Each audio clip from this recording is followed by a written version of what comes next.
Hello, thanks for joining us on this week's edition of Saturday Night. My name is THECLA and you're welcome on board. Tonight we'll be playing host to, I call her a very special person because you hardly see her anywhere, but her name is all over. When I say her name, the name she's known for, she's the face behind TERRA KULTURE and she's here with us tonight. But before we come to her, let's bring you entertainment tidbits. We'll be right back. Stay with us.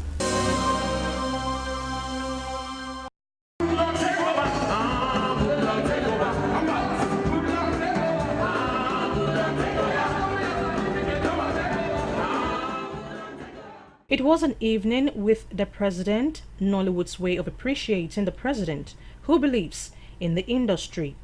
From the evergreen to the current waves, it was a grand performance that took the audience down memory lanes of fun.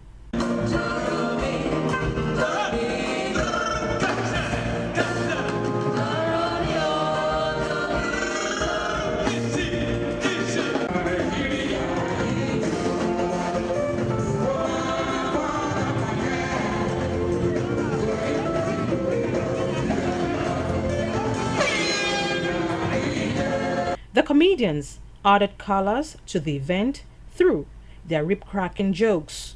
Pastor just called, don't die! The devil will know that I am angry. I said, who provoked Pastor? He said, come to your number. I said, neighbor! If you don't know me before, you go know me today. And everybody started, neighbor! If you don't know me before, you go know me today. He said, come to your other neighbor. I come to my neighbor.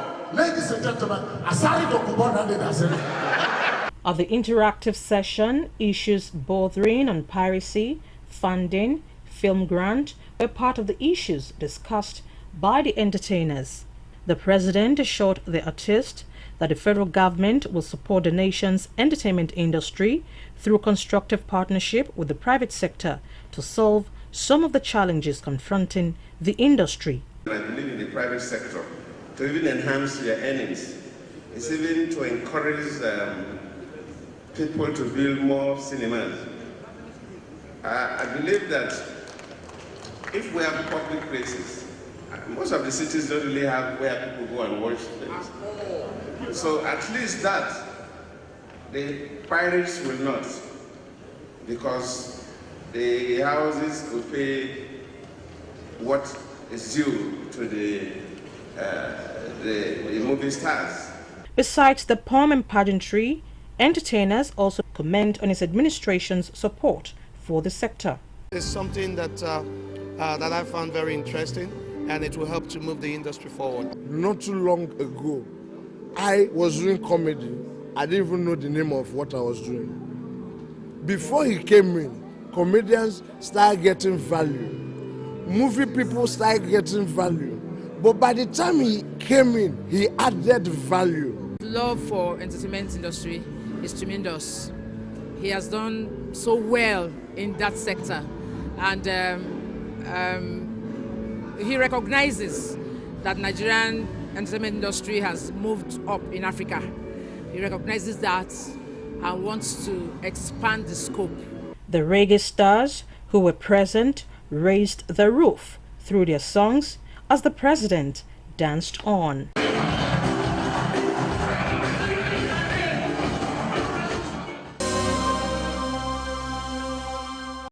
That was entertainment tidbits. Now is that moment I'm always looking forward to, because this is a time when we get to rap with our guest. And our special guest today is BOLANLE Peters. Nice to meet you. Nice to meet you as well. Okay, let's do it properly. Her name is BOLANLE Austen-Peters with a double barrel, right? Correct. Great. You're welcome to Saturday Night. Yeah, she's so calm and she's so young. I was expecting to see an old woman. I'm sure quite a number of people are also expecting to see an old, but here she is in a very, very, help me out here now. I do not know what to say. All I know is the first thing, anywhere I go, the first thing people say, oh my goodness, you're young. Exactly, That's and in the a very reaction small everywhere. package. Yes, and unfortunately I'm not big and fat, so there's nothing Like about us. that, unfortunately. Would you like to be like me? Why not? Are you kidding There's me? beauty in everything, so, you know, we're all who we are. So. You want to be like me, and I want to be like you. You look amazing. Let's swap places for at least 1 week. Oh, you're welcome. You're welcome. Now, Terra Culture. Let's start with Terra Culture. How did it all begin for you? I started Terra Culture 11 years ago. I mean, I'm a lawyer by training, and I'd worked as a lawyer for about 15 years, and as a United Nations staff, working in different parts of the world. And then when I got back home to Nigeria, obviously the law that I studied was not relevant for Nigeria, so I decided to follow my passion. So I asked myself, what do I enjoy doing the most? I love literature, I love acting, I love the arts basically. So I decided to found a place that had all of these things in it. Interesting. When you say the law you've studied wasn't functional here in Nigeria, what exactly do you mean? I studied international law, and I majored particularly in refugee law and human rights law at the London School of Economics and Political Science. And when I got back, I'd worked with the United Nations in Geneva, in Ethiopia, in Namibia, working as a lawyer. And obviously coming back home, they weren't particularly relevant. So I decided to do something different. So do we safely say that maybe the law thing was something that was imposed on you? It's not something you really wanted to do, and the arts was something you really wanted to do, but you just wanted to fulfill someone else's maybe expectations and obligation, maybe family obligations, and you decided to do your own passion, you know, follow your own passion afterwards? If you look back, I finished university in 1990. At that point in the 80s, we didn't really have career counseling. So you did what your parents most probably would have advised you to do. They obviously wanted all of us to be professionals, and I clearly wasn't gifted in math. So what other options were there? My dad is a lawyer, so I went for law, and yeah, I enjoyed it at the point, and I did enjoy field work with the UN, but certainly coming back to Nigeria, it wasn't something that I wanted to do. So can you run us through your background a bit? I mean, yes, we now know you're a lawyer by profession, and you've worked with the UN, and you know you've gone to different countries, you know, while in the course of your job. Now, how did it all start for you? I mean, yes, we know your name now, Bolanle. Are you from Lagos State? No, I'm Ekiti. Ekiti, my husband is from Lagos. Yes. My husband is from Lagos. Okay. Yeah, so I studied law at the University of Lagos. Oh, wow. My first degree. Yes, I had my master's. And coming back here, like I said, I started TERRA 11 years ago, and we, in partnership with a gentleman that assisted us, the entire Ademiroku, and we are where we are today. We run art exhibitions. We've done well over 100 art exhibitions. We do theater every month. We have plays at TERRA Culture. And in the past 6 years, we've more or less been in the forefront of theater renaissance in Nigeria. We also have book readings. We promote our literary artists, and we also teach Nigerian languages at TERRA Culture, and have excursions regularly for kids who want to learn our languages, who want to learn how to do tie and dye, batik, and basket weaving. So that's the kind of thing that we do at TERRA Culture. Wow, that's a broad scope. It is. How do you put all of this together? How does it work?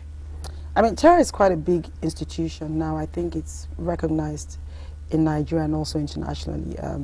What we've done over the past 6 years and 10, 11 years is that we've built an institution with the help of various people. We have about 60 staff, and obviously we have the different facets. We have the restaurant, which is also a very strong part of the business. So we function as 5 businesses in one. And obviously maybe that explains why I'm not as big as I should be. Yes, but it's an interesting job. I'm very happy doing it. We create a lot of jobs for young people. We assist in the development of talent, and I think that what we do adds a lot of value to Nigeria. And it is what it is. We're happy doing it. I am so happy listening to you right now, because I mean, apart from doing what you love doing, you're also adding value to other people's lives, you know, employment, generation, and other things put together, you know, exploring the artistic prowess of individuals here in Nigeria. So now, TERRA Culture, the name itself, how did you come about it? That was the name. You know, when I started out, I didn't have a name for the business. Okay. It could have been anything, to be quite honest. but I wanted something that represented what I was trying to birth. And I wanted to birth something that was earthy, that was original. And my husband, you know, he has a background in all sorts of things. So he said that, well, let's look at the Latin version of something that is original and something that is earthy and new. And that's where Terra came from. Terra, original culture. So we're talking about original culture. That's right. The African culture. That's right. Man, I must give you... That's beautifully put. Beautifully put. Because I've always wondered, every time I drive past your point, I'm like, Terra, could it be her name? No. I said, okay, maybe it's her name. Now that you have put it, you know, clearly, I'm sure viewers there would you know, appreciate what you stand for. Now you are also into, like you said, into plays and all. Are there particular genre of plays you do? Are there particular restrictions to what you do in the arts? You know, like I said, 6 years ago, we had all the different facets of Terra going on. And I decided about 6 years ago that I wanted to focus also on bringing back theatre stage. So we started very small. It wasn't very well received. It was a bunch of directors and myself that started out. You know, the first couple of plays, 2 people, 3 people, 4 people. But I didn't lose hope. I'm very tenacious, and I'm also very clear about what I want to achieve, and I believe in time. So we continued, and today, I mean, our calendar at Terra Kulture for theatre is filled up typically before the beginning of the following calendar year. So what we did was we steadily grew the industry, and I noticed about 2 years ago, I wanted to start my own production company. So I noticed that the type of theatre that we were offering it appeals to a particular group of people, maybe it does not necessarily cut across. So I asked myself, what do Nigerians like? Nigerians love music, Nigerians love to dance. I said, aha, musicals. So I started doing musicals about a year and a half ago. We started with Saru the musical about 2 years ago now, 2013. The first time round, we were really just cutting our teeth. We didn't even know what we were doing. And then we worked on about 6 other plays that we did for big institutions, corporations, and we did Saru the musical too over Christmas, and we realized that I think we finally got it. We're in a good place. And the intention is that going forward, we will have a musical every year at Christmas and also at Easter. Yes, so that's what we do. For anybody listening right now that's under the influence of your voice, what is Saru about, the musical? What's it all about, really? You know, like I said, I wanted a musical that reflected us. I wanted our story. And I think this whole journey started from watching Fela the musical coming to Nigeria. When I saw it as a Nigerian, I felt affronted. I was a bit uncomfortable with the fact that we Nigerians own the story and we're allowing foreigners to do our story for us. Especially because we're not lacking in talent in terms of dance and music. So I started that journey of, okay, we're going to start musicals. So the story was, I wrote the synopsis about 4 boys coming into Lagos. And why 4 boys coming into Lagos? I asked myself the question. Lagos is a very fascinating city. You find so many people here. It's a melting pot. You find people from the east, from the north, from the west, from abroad, from different countries. And I asked myself, what is so special about this place? And you know, it's the same way we celebrate London, New York. We have to start celebrating our own space. And it has become a dream. Lagos has become a dreamland for so many people. So many people have become what they are today by virtue of the fact that they migrated to Lagos, or their forefathers or their parents moved here. True. So the story was about 4 boys who came in from the village. And it resonates with probably a lot of people, you know, especially people in the arts industry who have moved in, you know, the musicians that you find today who are all pop stars. So yes, so the story is about 4 boys, about hope, it's about aspirations, it's about realizing your dreams. And it takes you through a couple of twists and turns, but essentially you come out on top. So I just heard you say you write the stories? Well, I did the synopsis. It was my idea, and we got 2 young writers, Thomas Odia and Sheon Kentebe, to start the initial script. So it's an original? Yes, it's an original story. But there's too many stories for us to tell. We don't need to borrow anybody's story, to be quite honest. your story will be interesting to write, my story will be interesting to write. It's to get a good writer to put it together. And eventually we found a gentleman called Tunde Babalola who edited and revised the script. And that was what became Saro the Musical too. So going through the journey of what you have been through, how has that impacted in you personally? Personally, I mean, you know, life is a journey. You develop as a human being. I think more importantly is the fact that it's reinforced in me the desire to always create more jobs, to always add more value to the younger generation. It's also very important that we invest in ourselves as a nation. You know, we tend to always want to bring in people like entertainment before. For most of the bigger institutions, it's typically for them to bring in people from abroad. They'll bring in, you know, aging and archaic performers from there, and increasingly they're changing. They're beginning to call people like us. Obviously you see all the other pop stars that get invited to do things, and I think that brings power back to us. It also allows the younger people to get employment, and it also improves their skills. So high stage presentation, you know, when you put it at par with Nollywood and all those other home videos that have been reeled out on a very regular basis, do you think this thing you're doing, this initiative you've come up with, is it something that, you know, would at least stand the test of time? I think so. I think, you know, there are different genres of art, and you know, the movies, like you mentioned, they do a fantastic job. What do you call them, pop artists, and you know, they're doing a great job. But there's also room for theatre. So, to my mind, I think theatre is a little bit more sophisticated in terms of the kind of product that we offer, and theatre also is something that probably doesn't cut across every, you know. It's very specific. You have to enjoy it. But I think if you remember, I mean, growing up, I certainly remember Ogunde.